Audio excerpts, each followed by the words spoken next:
तो अब ज़्यादा दिन नहीं बचे हैं हमारे मैथ एग्ज़ाम में, तो हम लोग को पूरा सिलेबस कंप्लीट कर लेना है। यह है full strategy of 8 day how we will complete 14 chapters of maths. ठीक है, तो अब ज़्यादा दिन तो बचे नहीं हैं, तो चलिए शुरू करते हैं।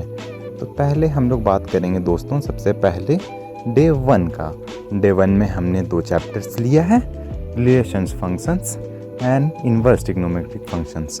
तो हमें डे 1 में ये दोनों चैप्टर निपटा देने हैं। ठीक है, पहले रिलेशंस एंड फंक्शंस, फिर हम लोग ट्रिग्नोमेट्रिक फंक्शन पढ़ लेंगे, उसके बाद रिलेशंस एंड फंक्शंस पढ़ लेंगे, और फिर इसमें बच जाएगा ITF, वो भी हमें कर लेना है।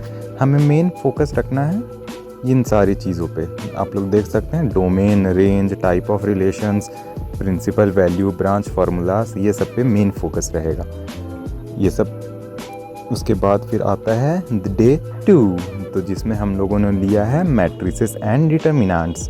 तो हम लोग को ये 2 चैप्टर्स उस दिन कंप्लीट कर लेना है डे 2 में। तो हम लोग उस दिन मैट्रिसेस पढ़ेंगे और डिटर्मिनेंट्स पढ़ेंगे। ठीक है, तो अब हम लोग को ये 2 चैप्टर्स में मेन पॉइंट्स का बात करना है, जैसे inverse of adjoint, system of linear equations, बस यही सब। उसके बाद नेक्स्ट 2 दिन अब हम लोग का कंप्लीट हो चुका है, अब है डे 3। तो अब हम लोग कैलकुलस में इंटर कर चुके हैं, तो हम लोग को इस दिन कंटिन्यूटी एंड डिफरेंशिएबिलिटी पढ़ना है, क्योंकि ये थोड़ा हार्ड है। तो हम लोग को ऑल डेरिवेटिव फार्मूला याद कर लेना है, एकदम याद जो होता है ना उसको याद। उसमें चेन रूल में ध्यान रखना, इम्प्लिसिट डिफरेंशिएशन पे भी ध्यान रखना, क्योंकि ये इम्पॉर्टेंट है। उसके बाद अब डे 4 शुरू होता है। अब हम लोग को करना है एप्लीकेशन ऑफ डेरिवेटिव्स।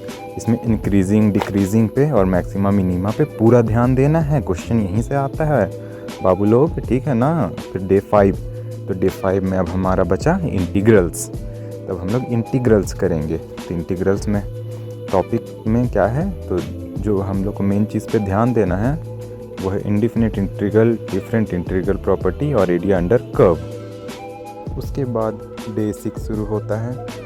तो डे 6 शुरू होता है, डे 6 पे हम बात करेंगे डिफरेंशियल इक्वेशंस पे। इसमें हम लोग का फॉर्मेशन पढ़ना है और वेरिएबल सेपरेशन मेथड, बस यही है।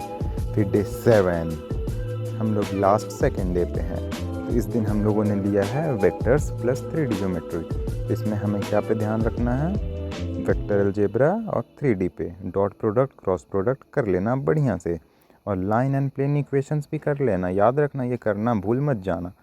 फिर चलो आते हैं फाइनल डे पे, day 8 linear programming plus probability. Revision भी करना है, लीनियर प्रोबेबिलिटी और प्रोग्रामिंग भी करना है। 13-14 चैप्टर पूरा इस दिन कंप्लीट हो जाएगा, और पूरा सिलेबस का रिवीजन और साथ में सैम्पल पेपर भी। इसमें हम लोग LPP का ग्राफिकल मेथड करेंगे इस दिन, conditional probability and bias theorem भी करेंगे, और एक फुल सैम्पल पेपर 3 घंटा लेके पूरा सॉल्व कर देना बाबू लोग, ठीक है ना। ठीक है, और PYQs पे स्पेशल ध्यान रखना, PYQ बनाओगे तो कॉन्सेप्ट क्लियर होंगे, कर ही लेना। उसके बाद और मेन जो चीज़ बच गया वो है सैम्पल पेपर, और सैम्पल पेपर तो बनाना ही और जिसे हम लोग रामबाण बोलते हैं NCERT, ये 2 चीज़ कर लेना, तुम्हारा हो जाएगा।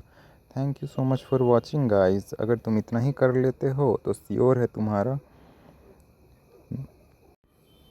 80 में 80 मार्क्स कंफर्म है। अब तुमसे कोई नहीं रोक सकता फुल मार्क्स लाने से।